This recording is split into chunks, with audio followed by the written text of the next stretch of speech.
Tas turbūt atitinka tai, ką matėme aikštėje. Komandos, aišku, stengiasi, kovojo. Žaidimas buvo apylygis, tačiau kažkokių ypatingų, aštresnių momentų, ko gero, taip vadinamų 100% momentų iš vis nebuvo. Buvo viena kita pavojingesnė, galbūt standartinė padėtis. Gal Gargždų Bangos viena ataka buvo šiek tiek pavojingesnė, tačiau rezultatas 0-0 ir tikrai norėtųsi galbūt antrajam kėlinyje, kad žaidėjai kažką daugiau, kažką įdomiau sukurtų atakoje. Pažiūrėsim, galbūt ir teksis ir galbūt ir teks tą pamatyti. Ir Alytaus Dainavos futbolininkai nuo pat pirmųjų minučių stengiasi spausti savo varžovus, perdavimas iš krašto ir kamuolį gaudo Ignas Driomovas.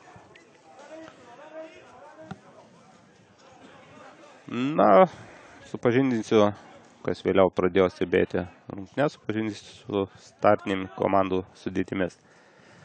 Varžovai, pradėsiu nuo svečių, tai Gargždų Bangos futbolininkai.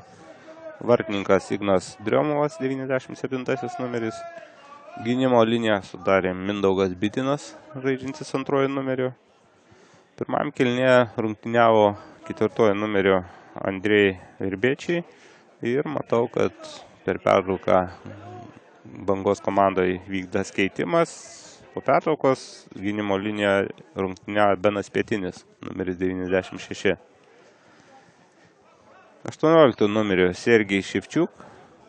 25 numeris Aleksej Epifanov, komandos kapitonas. Dabar Gargždiškio ataka ir galėjo gautis pavojingai, nesustabdė puolėjas kamuolio. Dar vienas perdavimas iš krašto ir sėkmingai žaidžia Kornelijus Timofejevas. Bet antro kėlinio pradžioje tikrai teikia vilčių, kad žaidimas bus įdomesnis, žaidimas bus aštresnis. Komandos gan greitai pereina aikštės vidurį, ten kamuolys neužsilaiko, tik tai atakoje. Atakoje reikalai klostosi sunkiau. Pažiūrėsim, ko baigsis ši ataka. Individualiai gražiai žaidė Kristoferis Belus. Perdavimas į baudos aikštelės vidurį ir šį kartą gynėjai be didesnių sunkumų susitvarko. Kristofer Belus, 92 Alytaus Dainavos numeris, tikrai žaidė gan įdomiai. Žaidė jisai vidurio saugo pozicijo ir kelis kartus pirmajam kėlinyje galėjo išvesti savo komandos draugus tikrai pavojingą padėtį. O dabar ataka gerai žaidžia Bangos puolėjas. Ir tik tai išmušdami kamuolį už galinės linijos, Alytaus Dainavos gynėjai neutralizuoja pavojų. Ir vienas iš nedaugelio kampinių prie šeimininkų vartų. Klaudijos Upsas bandė atsidengti. Tačiau komandos draugas nesuprato galbūt šito manevro. Ir atrodė, kad kamuolys skrieja link vartų. Tačiau iš mano kampo vaizdas buvo kiek kitoks negu realiai. Tačiau pavojinga. Kornelijus Timofejevas traukia praktiškai kamuolį nuo vartų linijos ir tai buvo, ko gero, pavojingiausia proga, kurią matėm šios dienos varžybose. Bet jau minėjau ne kartą, kad Kornelijus Timofejevas tikrai palieka neblogą įspūdį ir šiuo momentu jis irgi sužaidė tikrai patikimai. Belus. Daugelis alytiškio atakų yra vystomos per šį futbolininką. Matosi, kad jis neblogai valdo kamuolį, neblogai mato aikštę. Aišku, ne viskas pavyksta. O čia galima taip ir prisižaisti.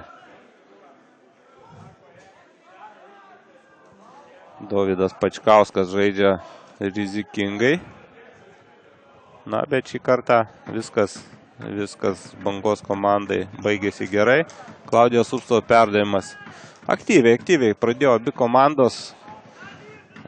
komandos antrąjį kėlinį. Manau, korekcijų įnešė ir abiejų komandų treneriai, nes pirmas kėlinys toks, sakykime, buvo, nors kovos buvo, tačiau žaidimas, sakyčiau, buvo bedantis.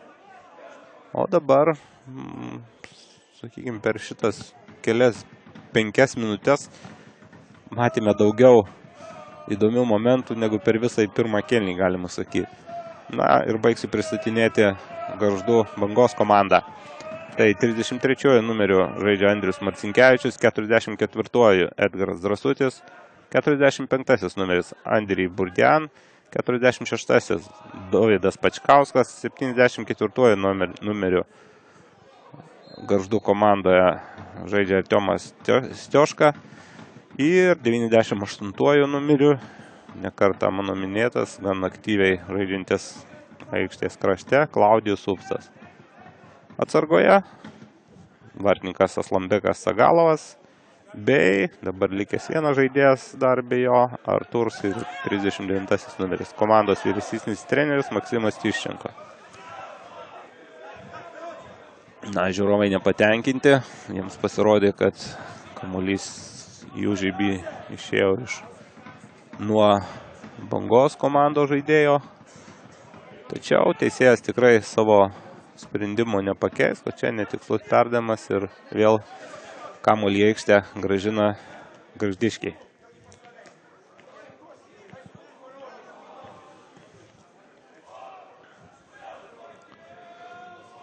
Na, toks įspūdis, nors be abejo alytiškių atsarginių žaidėjų suolelis yra ilgesnis, tačiau toks įspūdis, kad vis tik antrąjį kėlinį Bangos futbolininkai pradėjo labiau, ar tai labiau susikaupę, žaidžia tiksliau ir bando spausti varžovus.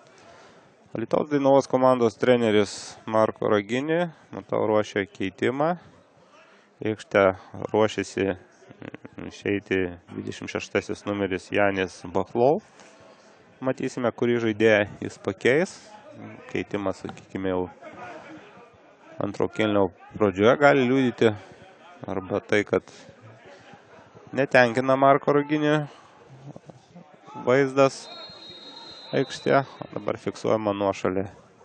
Nuošalė tikrai buvo ir keičiamas žaidėjas Alytaus komandoje.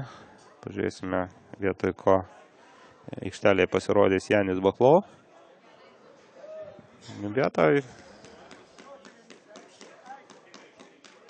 Vietoj 4 numerio Fabio Posano.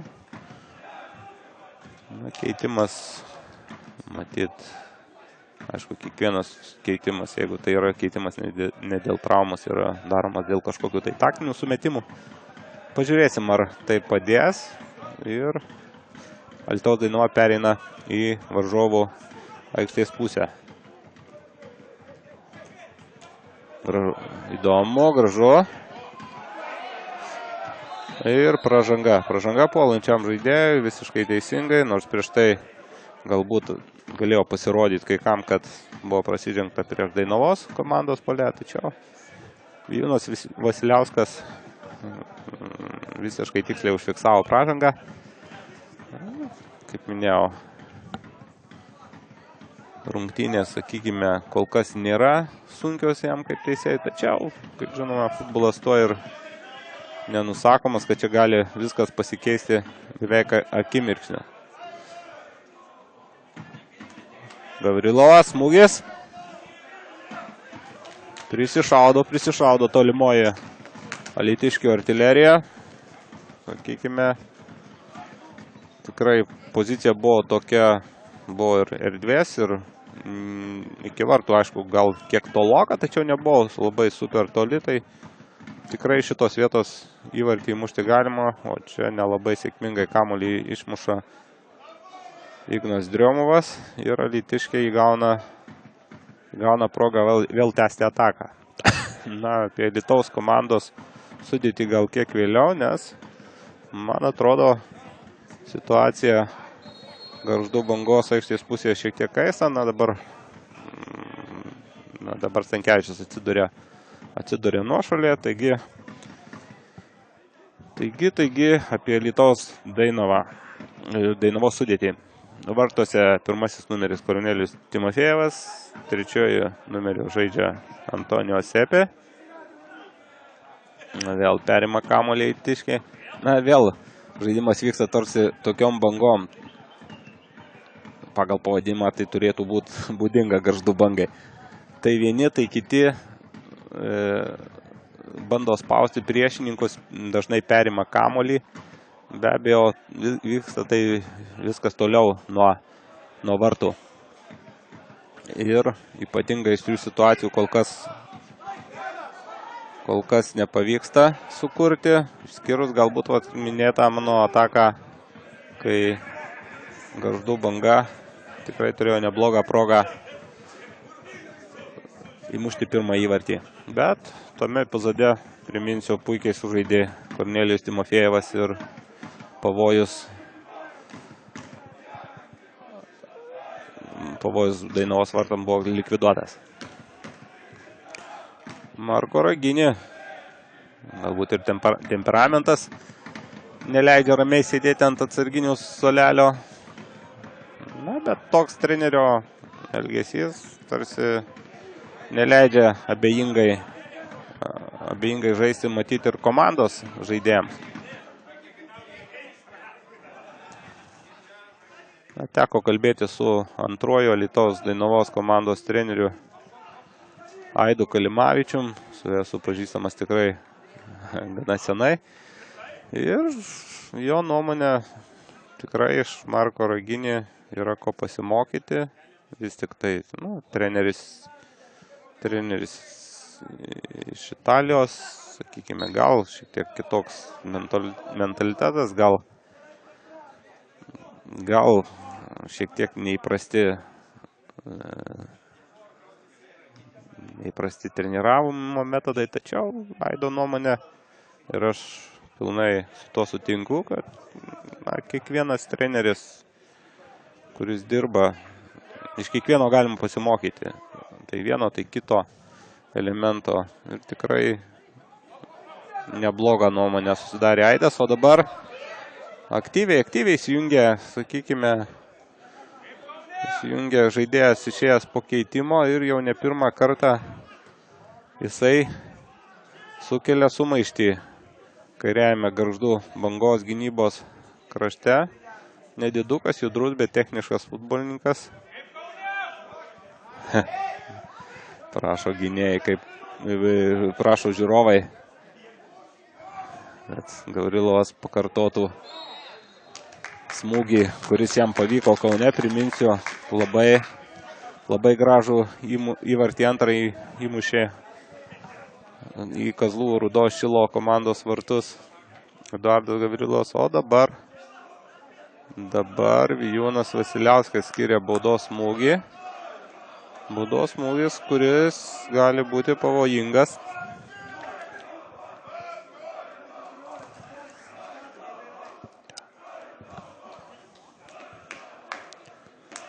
Dzūkų tankai bei Alytaus stadiono žiūrovai skanduoja Dainava. Iš tikrųjų, pozicija tokia, kur galimas tiesioginis smūgis, galima bandyti sužaisti.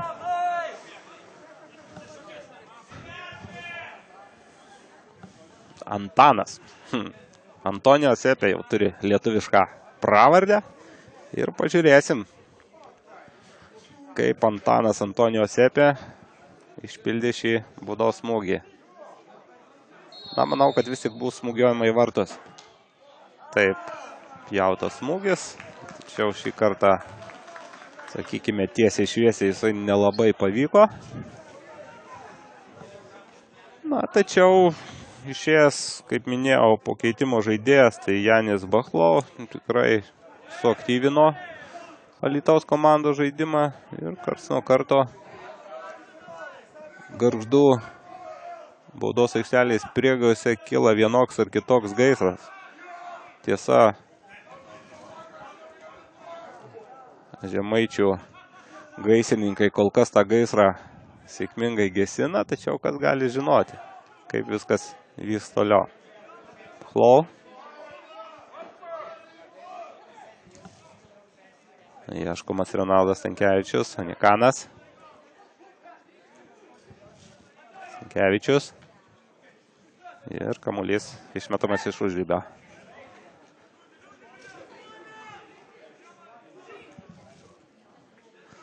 Na, tiesą sakant, vis tiek.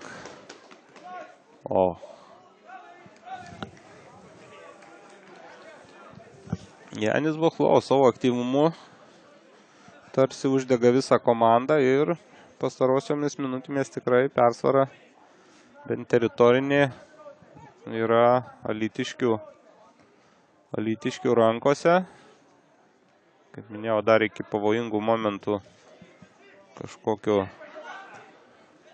nedaita, tačiau gražiai sužaidė Gavrilovas. Aišku, šį kartą gavosi nelabai tiksliai, tačiau bet kuriuo atveju nestandartinis perdavimas, nestandartinis elementas ir tai puošia futbolą. O dabar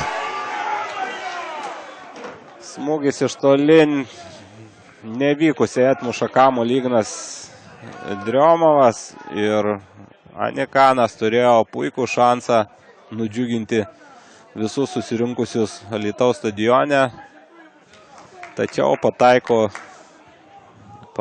į Igną Driomovą ir puikiai proga lieka neišnaudota. Štai ką reiškia smūgiai iš toli. Galbūt aikštė, galbūt šiek tiek vėsoka, gal vartininkas neapšilęs, bet tikrai šį kartą, jeigu nepasisekė tinkamai pagauti kamuolį ir iš to gavosi beveik 100% momentas. Kodėl beveik 100%? Ogi todėl, kad vis tik rezultatas lieka 0-0. Ta momentą reikia ir išnaudoti. Na, bet ir žaisti, ir komentuoti tikrai įdomiau, kai vyksta tokios aštresnės atakos ir matome ir įdomių sprendimų, ir technikos elementų. O dabar, ko atsakys Banga? Pavojingi tie Klaudijaus Upsto perdavimai.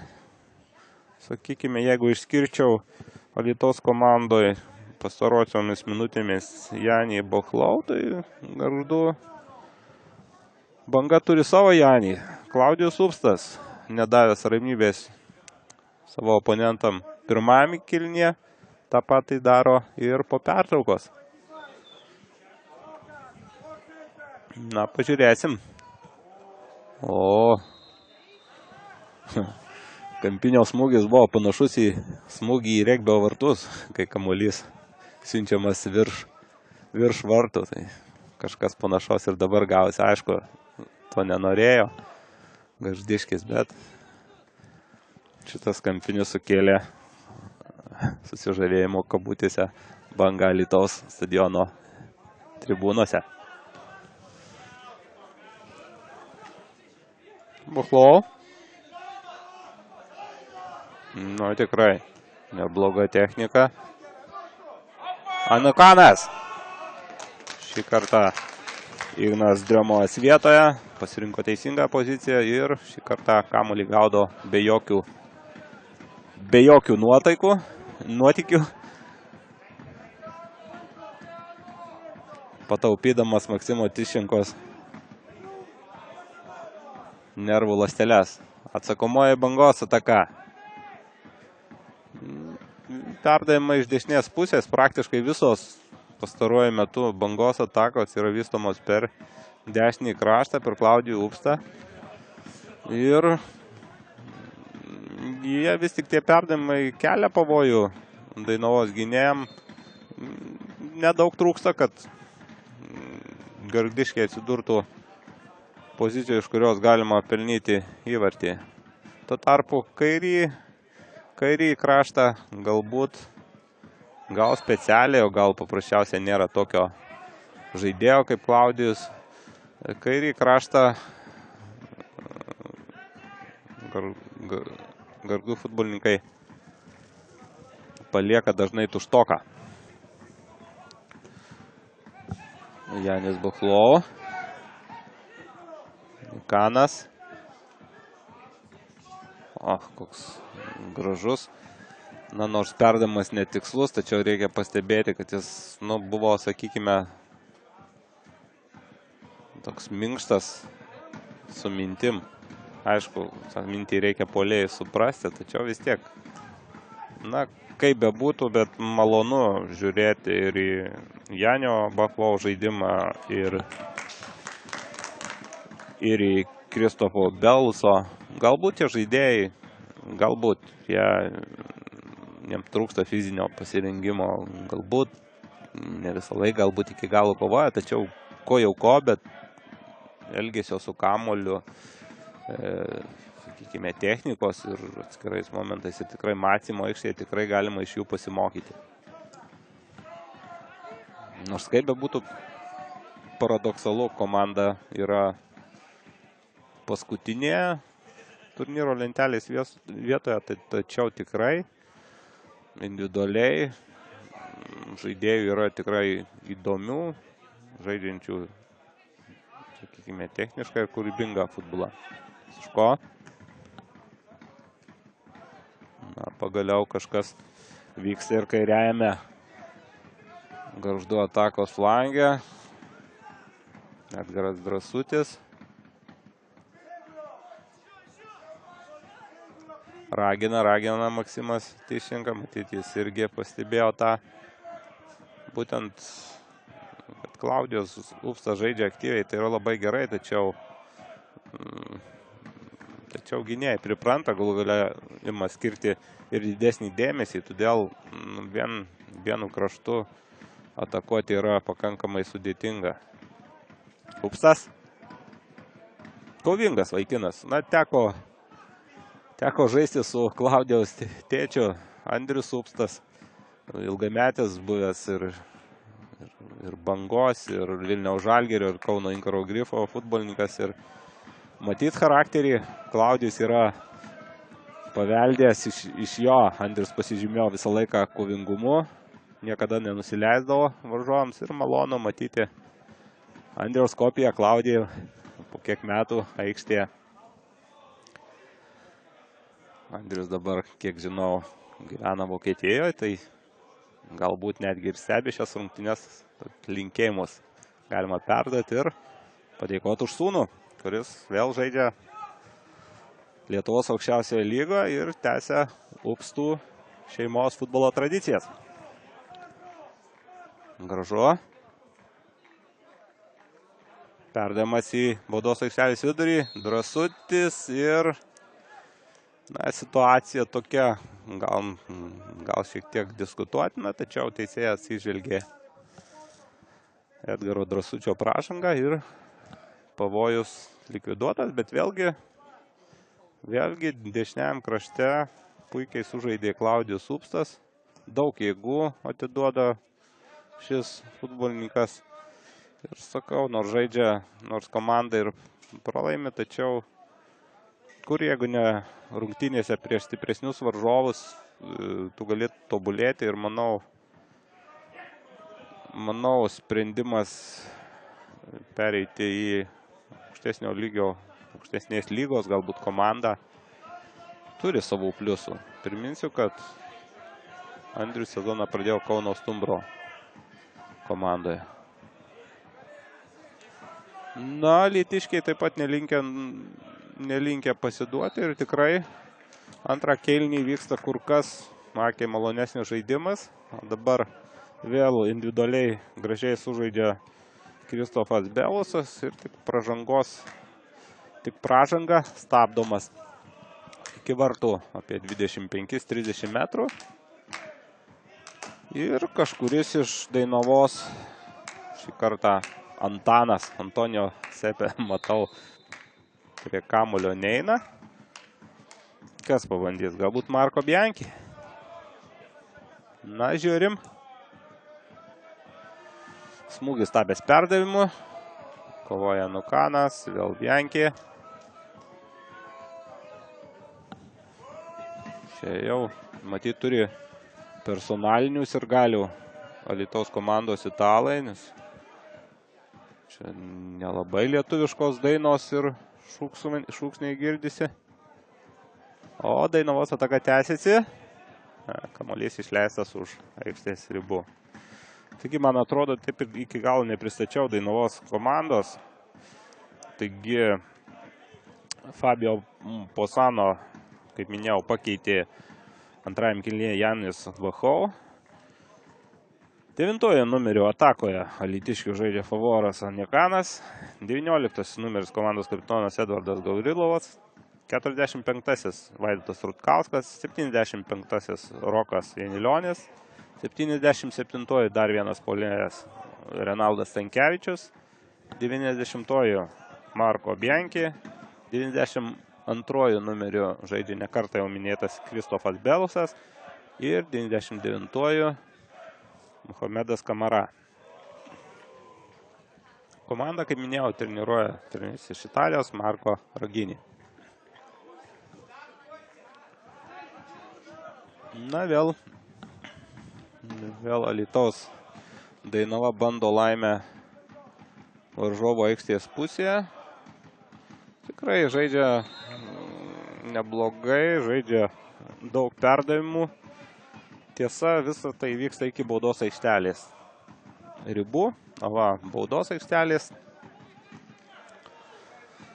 Baudos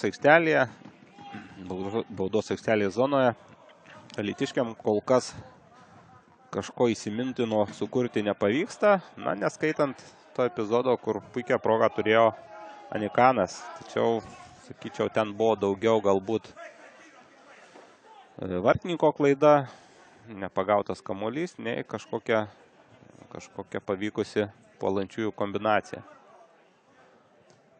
Bangos futbolininkai taip pat gan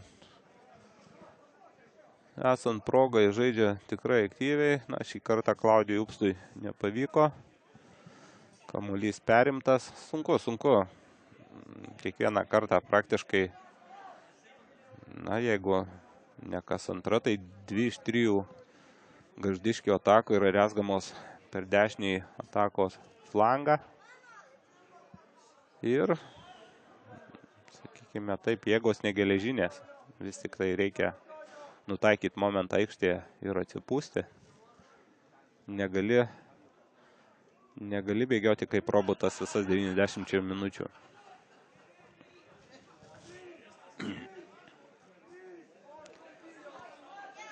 Drąsutis. Na, atrodo, prasižengia taip. Jonas Vesliauskas fiksuoja pražangą. Ir Stioška įveda kamuolį iš savo aikštės pusėje esančio taško. Perdamas į priekį. Gargždų Bangos komandos atakos smaigalyje dažnai žaidžia 33 numeris Andrius Marcinkevičius. Kol kas kažko pasižymėti šiuose rungtynėse jam nepavyko. Buvo keli perdavimai link jo, būtent iš Klaudijaus Upsto pusės. Na, bet dar laiko yra, liko apie 20 minučių. O dabar ataka alytiškių. Tačiau. Nukanui šiame momente tikrai pritrūko greičio.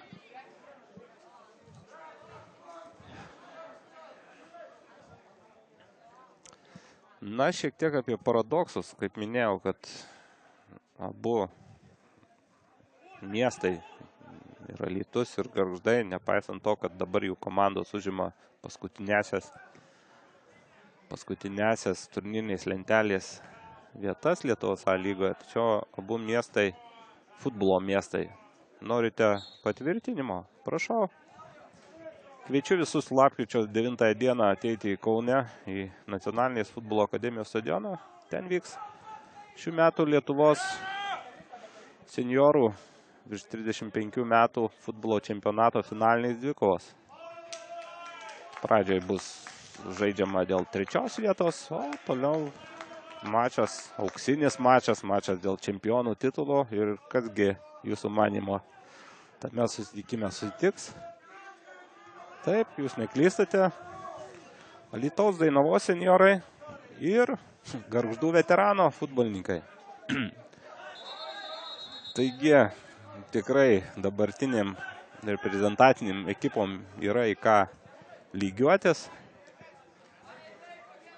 Alytaus Dainavos senjorai jau berods yra 2 metus iš eilės tapę Lietuvos čempionai būtent šituose čempionatuose. Ten tikrai kas ateis galės išvysti nemažai praeitie žinomų futbolininkų žaidusių ir už Lietuvos nacionalinę rinktinę. O Gargždų veteranų žaidėjai galbūt pateikė šiokią tokią staigmeną. Alytiškiai, kaip minėjau, porą metų buvo Lietuvos čempionai ir jie vis žaisdavo finale su Jonavos Klevo veteranais. O šių metų pusfinalio varžybose Gargždų veterano komanda laimėjo prieš Jonaviškius ir pirmą kartą savo istorijoje pateko į Lietuvos pirmenybių finalą. Beje, antrose pusfinalio rungtynėse visus 3 įvarčius Gargždų veterano komandai pelnė Maksimas Tiščenko. Taip, Maksimas Tiščenko, Bangos komandos vyrtreneris. O dabar pavojinga ataka, perdavimas Klaudijui Upstui, įsiveržė į baudos aikštelę. Taip man ir pasirodė, kad pražangos nebuvo, nors Klaudijus apeliuoja į teisėją, tačiau Jonas Vasiliauskas užsiėmė teisingą poziciją ir mano nuomonė šiuo momentu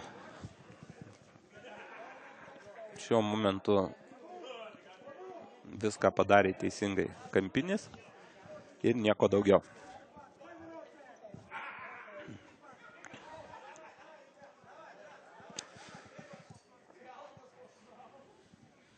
Gal už kairiųjų nuo mūsų vartų ir koks magnetas yra užkastas, kadangi kampinių į tuos vartus yra daugiau. Tiek pirmajame kėlinyje, tiek antrajame kampiniai prie šių vartų yra keliami kur kas dažniau negu prie priešininkų. Na, dabar čia labai tankus žaidėjų įsidėstymas aikštėje priminė netgi epizodą, kuris dažnai pasitaiko regbio rungtynėse, kai viena komanda, taip vadinamąją vėduoklę, veržiasi į priekį. O dabar vėl 26 numeris, aktyvusis Janis Bachau.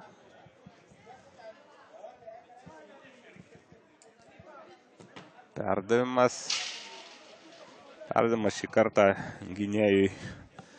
Pataiko kamuolys gynėjui į nugarą. Na, tikrai malonu žiūrėti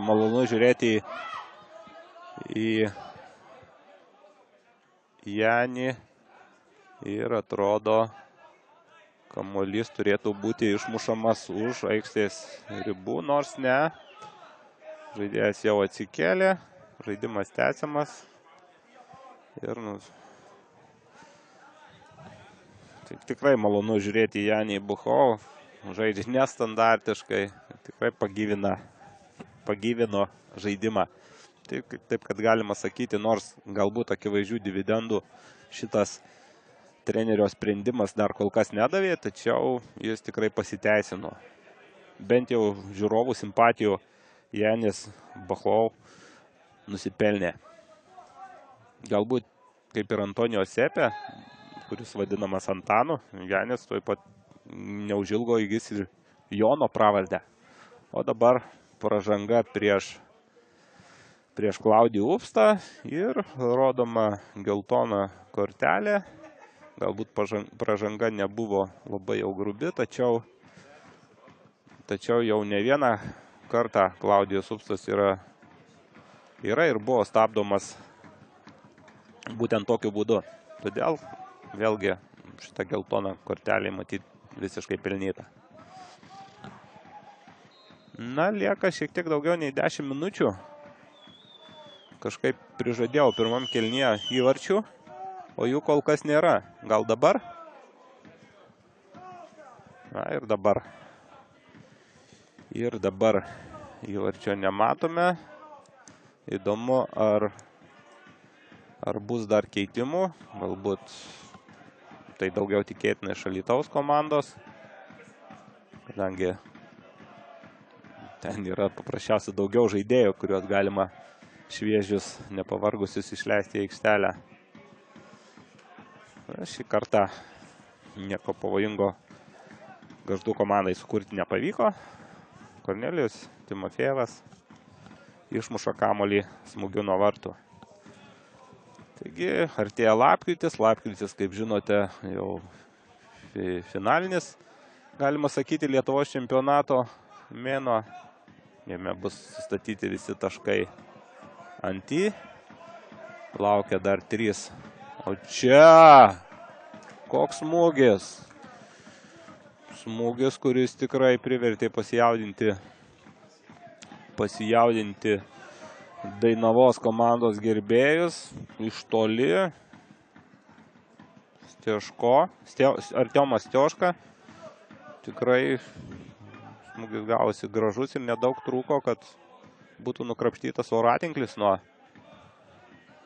Dainavos vartų viršutinio kampo. Drąsutis. 1 prieš 1. Bando prasiversti kraštu. Ir pražanga. Šį kartą Kristofas Belusas pasižymėjo iš neigiamos galbūt pusės. Tiesa, pražanga irgi nebuvo kažkokia skirtinai grubi, paprasčiausia žaidybinis epizodas. Pažiūrėsime. Na, dabar iš alytiškių pusės kalbant, tai reikia ypatingos koncentracijos ir ypatingo atidumo gynyboje. Lieka netiek jau daug laiko ir kiekviena klaida gali būti lemtinga. Tikiuosi, kad neprikarksiau jiems, nors padavimas neblogas, tačiau gerai sužaidžia Gavrilovas. O čia smūgis. Drąsutis, Edvardas Drąsutis prasmūgiuoja ir Kornelijus Timofejevas turi gan nemažai darbo, kol atrėmė šį smūgį. Kamuolio pagauti iš pirmo karto nepavyko. Gerai, kad šalia nebuvo Gargždų Bangos puolėjo. O dabar ataka į priešingus vartus. Nelabai sėkmingai sužaidžia gynėjas, tačiau Ignas Driomovas šį kartą žaidžia užtikrintai. Ir kamuolys atiduodamas Bangos komandos motoriukui Klaudijui Upstui. O čia kas? Pasas vartininkui, sakykime taip. Taigi, kaip minėjau, lapkričio mėnesį bus sudėti visi taškai ant į, paaiškės ir čempionato medalininkai ir komandos užėmusios tolimesnės vietas. Sezonas baigėsi, tačiau iš kitos pusės prasideda kitas sezonas. Jau sekantį savaitgalį, lapkričio 7-9 dienomis, prasideda Lietuvos salės futbolo čempionatas. Ir kviečiu visus futbolo gerbėjus pratęsti sezoną, sekant šį dinamišką, gražų, tikrai patrauklų akiai žaidimą. Šių metų Lietuvos salės futbolo lygoje dalyvaus 9 komandos, 4 komandos atstovaus Kaunui, po 1 Vilniui, Alytui štai irgi atstovaus pernykščiai bronzos medalių laimėtojai, Auskos futbolininkai, Prienų Štilius, Radviliškio Lokomotyvas, Panevėžio Baltija, Vilniaus Bekentas. Taigi kviesime ir Futbolo TV taip pat kvies, kadangi numatoma rungtynių transliacijos, po 1, po 2 rungtynės per turą. Kviečia futbolo gerbėjus į sales. Manau, ten tikrai matysime gražių vaizdų, gražių momentų, sportinių aistrų, pykčio ir tikros vyriškos kovos. Sekite be abejo informaciją mūsų internetinėme puslapyje futbolo.tv bei socialinės tinkluose, Facebook svetainė ir be abejo Lietuvos futbolo federacijos internetinėme puslapyje. Na, čia vyrai vienas kitam nenori nusileisti. Marko Raginė dabar apeliuoja į teisėją. Tokiais itališkais judesiais griebėsi už galvos, galbūt šiek tiek teatrališkai. Na, bet temperamentas yra temperamentas. Ir, sakykime, kiekvienos dabar minutės kaina, kiekvienos klaidos kaina vis didėja. Gražu, gražu. Aišku, smūgis gal kiek nesigavo, tačiau buvo bandoma smūgiuoti iš oro. Šiek tiek palenkus korpusą. Na, nesvarbu, kad nesigavo, svarbu buvo bandoma. Alytaus Dainavos ataka.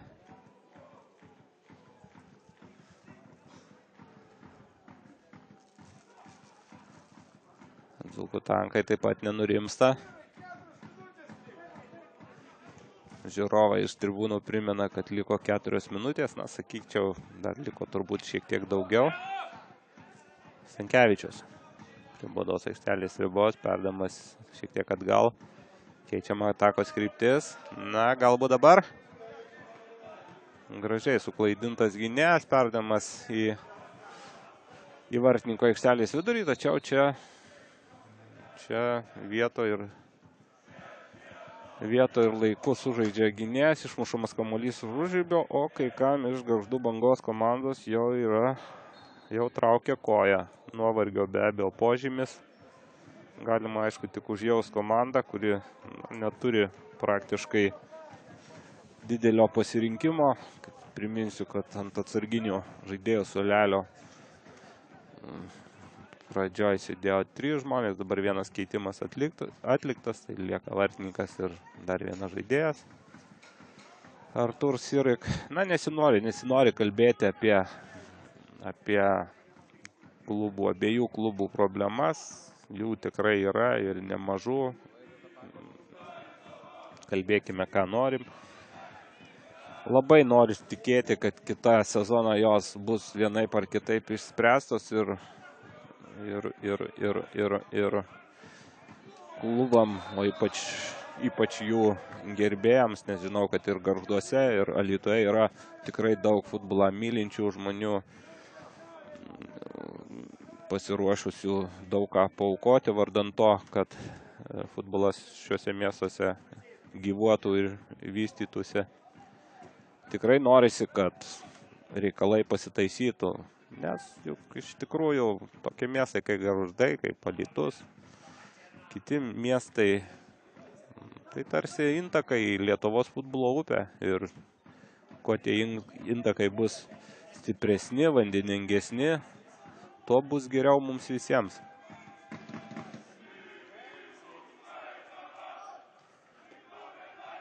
Na, Alytaus Dainavai čempionate tai yra paskutinės rungtynės gimtajame stadione. Tiesa, sekančią savaitę jie čia žais atsakomąsias Lietuvos futbolo federacijos taurės varžybas prieš Kazlų Rūdos Šilą, o likusias čempionato rungtynės alytiškiai jau žais išvykoje. Taigi galima sakyti, kad tai vienas iš atsisveikinimų su savais ištikimaisiais žiūrovais. 89 rungtynių minutė. Baudos smūgis Alytaus Dainavos aikštės pusėje.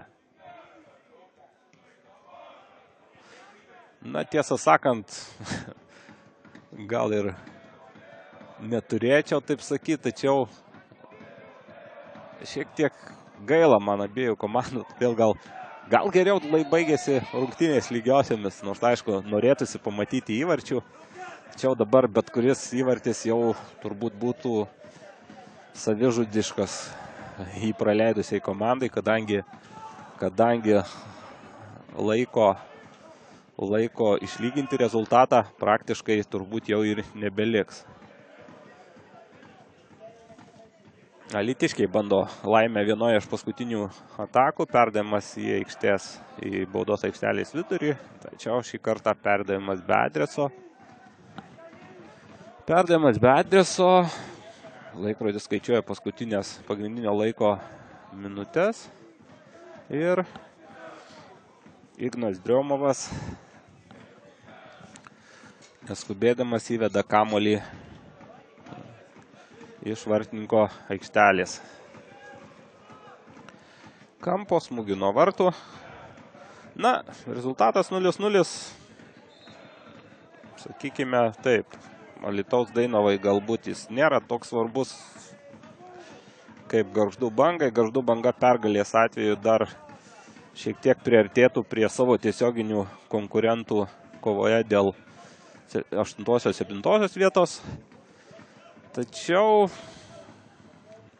manau, kad tikimybė tam nėra didelė. Na štai galbūt dabar galėjo Edgaras Drąsutis kažką daugiau išspausti iš šio momento, tačiau jam to padaryti nepavyko. Teisėjas pridėjo nedaug, tik 1 minutę pridėtinio laiko. Tiesą sakant, didelių stabdymų nebuvo. Ir dabar, ko gero, matome paskutinę Alytaus Dainavos ataką. Galima perduoti dešinį flangą. Na, keli apgaulingi judesiai. Na, galbūt dabar. Ne. Smūgis nelabai pavojingas, nelabai stiprus. Kamuolys lekia už aikštės ribų ir Vijūnas Vasiliauskas po truputį artėja link aikštės centro. Taip, skamba finalinis švilpukas. Alytaus Dainava Gargždų Banga. Rungtynės baigėsi 0-0, įvarčių taip ir neišvydome, tačiau padėkokime futbolininkams už kovą, o žiūrovams už komandų palaikymą. Rungtynės komentavo Futbolo TV komentatorius Naglis Miknevičius. Iki greitų susitikimų.